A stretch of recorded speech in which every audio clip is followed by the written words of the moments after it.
Hello అండి, అందరికీ నమస్కారం. వెల్కమ్ టు మై ఛానల్ ఆహా ఏమి రుచి. నాన్ వెజ్ ప్రియులకు హైదరాబాద్ అనగానే చికెన్ దమ్ బిర్యానీ గుర్తుకు వస్తుందండి. ఇక్కడ ఎంతో ఫేమస్ అయిన చికెన్ దమ్ బిర్యానీని ఒక్కొక్కరు ఒక్కొక్క రకంగా చేస్తూ ఉంటారండి. నేనైతే ఈరోజు మీకు మీ ఫ్యామిలీ అంతా కూడా ఎంతో ఇష్టపడేలాగా కొత్త స్టైల్లో హైదరాబాదీ చికెన్ దమ్ బిర్యానీని తయారు చేయబోతున్నానండి. ఇది చాలా సింపుల్ గా టేస్టీగా ఇంట్లోనే ఎలా తయారు చేసుకోవాలో చూపించబోతున్నాను. వీడియో అక్కడ కూడా స్కిప్ చేయకుండా ఫస్ట్ నుంచి లాస్ట్ వరకు చూడండి. అలాగే వీడియో చూసే ముందు వీడియోని లైక్ చేయడం మాత్రం మర్చిపోవద్దు.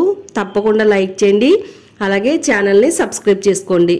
హైదరాబాదీ చికెన్ దమ్ బిర్యానీ తయారు చేసుకోవడానికి స్టవ్ పైన కడాయి పెట్టుకుని ఇందులో ఒక 3 టేబుల్ స్పూన్లు ఆయిల్ వేసుకోవాలి.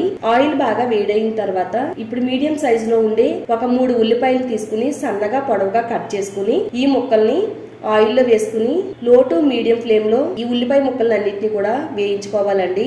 ఈ ఉల్లిపాయ ముక్కలు వేగే లోపులో బాస్మతి రైస్ ని నానబెట్టుకుందామండి. వెడల్పుగా లోతుగా ఉండే ఒక గిన్నె తీసుకుని అందులో 1 కేజీ బాస్మతి రైస్ ని వేసుకుని 1కి 2 సార్లు శుభ్రంగా కడుక్కున్న తర్వాత ఈ గిన్నె నిండా నీళ్లు పోసుకుని ఒక అరగంట వరకు నానబెట్టుకుందామండి. ఈ గిన్నెని అయితే పక్కన పెట్టేద్దాము. ఈ లోపు మనకి ఈ ఉల్లిపాయలన్నీ కూడా చక్కగా ఏగిపోయినాయండి. చూడండి, ఉల్లిపాయ ముక్కలన్నీ మంచి గోల్డ్ కలర్ లోకి అయితే వచ్చినాయండి.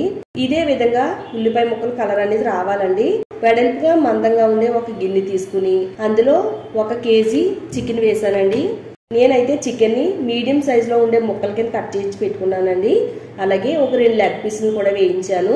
ఇప్పుడు ఇందులో మసాలా దినుసులు వేయడానికి ఒక 3 బిర్యానీ ఆకులు, ఒక 2 ఇంచులు దాల్చిన చెక్క, ఒక 5-6 యాలకులు, జాజికాయ ఒక సగం బద్ద వేసుకోవాలి, ఒక 1/2 టేబుల్ స్పూన్ మిరియాలు, ఒక 5-6 లవంగాలు, 2 స్టార్స్, అలాగే 1 స్పూన్ షాజీరా ఇవన్నీ కూడా చికెన్ లో వేసుకోవాలి. మసాలా దినుసులు అన్ని కూడా వేసిన తర్వాత ఫ్రెష్ గా ఉండే అల్లం వెల్లుల్లి పేస్ట్ వేసుకోవాలండి. ఫ్రెష్ గా ఉండే 1 కప్పు పెరుగు వేసుకోవాలండి. పెరుగు వేసుకున్న తర్వాత 1 గుప్పెడు ఫ్రైడ్ ఆనియన్స్ వేసుకోవాలి. తర్వాత 1 పిడికెడు వరకు కొత్తిమీర తొరిగిని వేసుకోవాలి. అలాగే 1 పిడికెడు పుదీనా ఆకులు వేసుకోవాలండి. తర్వాత 2 టేబుల్ స్పూన్లు కారం వేసుకోవాలి. 2 టేబుల్ స్పూన్లు సాల్ట్ వేసుకోవాలి. 1 స్పూను వేయించి పెట్టుకున్న జీలకర్ర పొడి వేసుకోవాలి. 1 స్పూను ధనియాల పొడి వేసుకోవాలి. అలాగే 4-5 పచ్చిమిరపకాయలు కూడా వేసుకోవాలి. తర్వాత 1 టేబుల్ స్పూను గరం మసాలా వేసుకోవాలి. 1/4 టేబుల్ స్పూన్ పసుపు వేసుకోవాలి. 1 స్పూను నెయ్యి వేసుకోవాలండి. ఈ హైదరాబాదీ చికెన్ దమ్ బిర్యానీకి నెయ్యి ఫ్లేవర్ చాలా ఇంపార్టెంట్ అండి. నెయ్యి వేసుకోవడం వల్ల ఈ దమ్ బిర్యానీ చాలా టేస్టీగా ఉంటుంది. నెక్స్ట్ ఇప్పుడు ఇందులోనే 1 నిమ్మబద్దను తీసుకుని ఒక భాగాన్ని మనం ఈ చికెన్ లో పిండుకోవాలండి. 1 స్పూన్ నుంచి 2 టేబుల్ స్పూన్లు నిమ్మరసాన్ని ఇందులో పిండుకొని మొత్తం అంతా కూడా చికెన్ కి పట్టేటట్టుగా అప్లై చేసుకోవాలండి. కారం, ఉప్పు, మసాలాలు, పెరుగు అన్నీ కూడా చికెన్ కి చక్కగా పట్టేటట్టుగా ఈ విధంగా అప్లై చేసుకోవాలి. ప్రతి ముక్కకి కూడా ఈ మసాలాలు అంటాలండి. ఇలా చికెన్ మొత్తం బాగా కలిపేసుకున్న తర్వాత ఇందులో 1 టేబుల్ స్పూను ఆయిల్ వేసుకోవాలి. ఆయిల్ వేసుకుని ఒకసారి అంతా కూడా మరలా కలిపేసుకుందామండి. ఇలా కలిపేసుకున్న తర్వాత దీనిపైన మూత పెట్టేసుకుని ఒక 1/2 అవర్ ఫ్రిడ్జ్ లో పెట్టుకుందాము. ఈలోపు 1 బౌల్ తీసుకుని అందులో 1 పిడికెడు ఫ్రైడ్ ఆనియన్స్ వేసుకుని 1 టేబుల్ స్పూన్ గరం మసాలా వేసుకుని కలుపుకుని పక్కన పెట్టుకుందామండి. తర్వాత కొంచెం వెడల్పుగా ఉండే ఒక గిన్నె తీసుకుని అందులో ఒక 3 లీటర్ల వరకు నీళ్లు పోసుకోవాలి. నీళ్లు పోసిన తర్వాత ఇందులో మసాలా దినుసులు వేసుకోవాలి. 1 టేబుల్ స్పూన్ షాజీరా, ఒక 4 యాలకులు, ఒక 1/2 టేబుల్ స్పూను మిరియాలు, 4-5 లవంగాలు, 1 స్టారు, 1 జాజికాయలో ఒక 1/2 బద్ద వేసుకోవాలి. ఒక 2-3 బిర్యానీ ఆకులండి. మొత్తం ఈ మసాలాలన్నీ కూడా వాటర్లో వేసుకోవాలి. మసాలాలు వేసిన తర్వాత 1 పిడికెడు పుదీనా, 1 పిడికెడు కొత్తిమీర, ఒక 3 నుంచి 4 పచ్చిమిరపకాయలు కూడా వేసేసుకోవాలి. ఇందులో ఒక 2 టేబుల్ స్పూన్లు సాల్ట్ కూడా వేసుకోవాలండి. ఇప్పుడు 1 బద్ద నిమ్మరసాన్ని పిండుకోవాలండి. నిమ్మరసాన్ని పిండిన తర్వాత ఇందులో ఈ బద్దను కూడా ఇందులో వేసేయాలి. చక్కగా ఈ వాటర్ని అయితే మరగబెట్టుకుందాము. వాటర్ మరిగిన తర్వాత ఈ నిమ్మ చెక్కని తీసుకుని పక్కన పెట్టేసుకుందాము. ఒక అరగంట పాటు బాస్మతి రైస్ నానబెట్టుకున్నాం కదా. ఇప్పుడు నానబెట్టుకున్న రైస్ ని ఈ మరిగే నీళ్ళల్లో వేసుకోవాలి. చక్కగా నీళ్ళల్లో వేసిన తర్వాత ఒకసారి గరిటెతో కలుపుకుందామండి. మరీ ఎక్కువ సార్లు గరిటెతో కలపకూడదు. 80 నుంచి 90% కుక్ చేసుకోవాలి. మరీ ఎక్కువగా కుక్ చేసుకోకూడదండి. ఈ రైస్ సగం ఉడికిన తర్వాత ఇప్పుడు జాలి గట్టి తీసుకుని ఈ రైస్ని ఒక గిన్నెలోకి తీసుకుందామండి. ఈ మరిగే నీళ్ళని ఒక చిన్న బౌల్తో తీసుకోవాలి. వెడల్పుగా మందంగా ఉండే గిన్నెని తీసుకోవాలండి.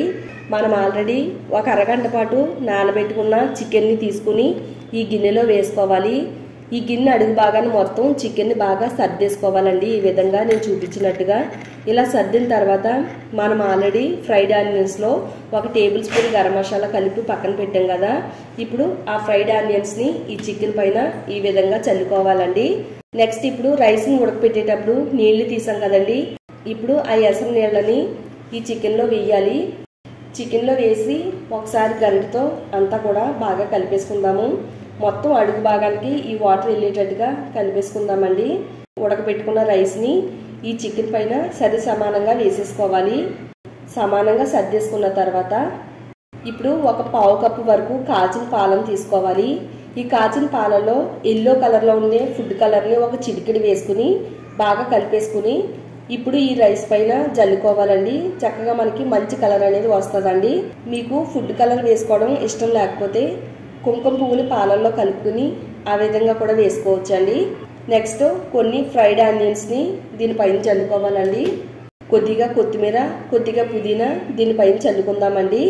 తర్వాత ఒక 2 టేబుల్ స్పూన్ల వరకు నెయ్యిని వేసుకుందాము. నెయ్యి వేసేసుకున్న తర్వాత ఈ గిన్నె చుట్టూ కూడా మైదా పిండి కానీ లేదా గోధుమ పిండి కానీ చపాతీ ముద్దలా కలుపుకుని ఈ అంచుల చుట్టూ కూడా ఈ విధంగా ఈ ముద్దను పెట్టాలండి. ఒకవేళ మీ దగ్గర ఫాయిల్ పేపర్ ఉంటే కనుక మీరు అది పెట్టేసుకుంటే సరిపోతుందండి. ఇలా పెట్టేసుకుని దాని చుట్టూ కూడా బాగా కవర్ చేసేసి ఆవిరి అనేది బయటకు రాకుండా చూసుకోవాలండి. నెక్స్ట్ ఇప్పుడు ఐరన్ ప్యాన్ కానీ లేదా ఏదైనా మన దగ్గర ప్యాన్ లాంటివి తీసుకుని స్టవ్ పైన పెట్టుకుని దానిపైన ఈ బిర్యానీ గిన్నెని పెట్టుకోవాలండి. ఇప్పుడు స్టవ్ని మీడియం ఫ్లేమ్లో పెట్టుకుని ఒక 45 మినిట్స్ వరకు ఈ బిర్యానీని కుక్ చేసుకోవాలండి. ఈ మూత పైన ఏదైనా ఒక బరువుగా ఉండే దంచుకునే మసాలా రాయి పెట్టుకుంటే చక్కగా ఆవిరి అనేది బయటకు రాకుండా ఉంటుందండి. ఒక 45 మినిట్స్ తర్వాత చూడండి, చూస్తుంటేనే నోరు ఊరిపోతుంది కదా. హైదరాబాదీ చికెన్ దమ్ బిర్యానీ అయితే రెడీ అయిందండి. ఒకసారి మీకు గరిటెతో మధ్యలో అయితే ఇలా పెట్టి చూస్తున్నానండి. మనకి చక్కగా బిర్యానీ అయితే రెడీ అయింది. పొడి పొడిగా చాలా బాగా వచ్చిందండి. బయట అయితే మనం చాలా ఎక్కువ డబ్బులు పెట్టుకుని ఈ బిర్యానీని తినాలి. వాళ్ళు ఎలా తయారు చేస్తారో కూడా మనకు తెలియదు.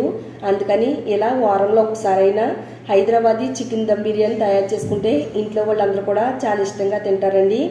దీన్ని ఒక ప్లేట్లోకి అయితే సర్వ్ చేస్తున్నానండి. చికెన్ అంతా కూడా చక్కగా ఉడికిపోయిందండి. చూడండి, తొనల కింద చికెన్ అనేది ఎంత బాగా వస్తుందో. లోపల నుంచి చికెన్ అంతా కూడా బాగా ఉడికి చికెన్కి ఉప్పు, కారం, మసాలాలు అన్నీ కూడా చాలా బాగా పట్టినాయండి. ఈ హైదరాబాదీ చికెన్ దమ్ బిర్యానీని మీరు కూడా ఇంట్లో ట్రై చేసి టేస్ట్ ఎలా వచ్చిందో ఈ వీడియో కామెంట్స్ బాక్స్లో షేర్ చేయడం మాత్రం అస్సలు మర్చిపోవద్దండి. ఇలాంటి టేస్టీ రెసిపీస్ కోసం మన ఛానల్ని తప్పకుండా సబ్స్క్రైబ్ చేసుకోండి. Thank you.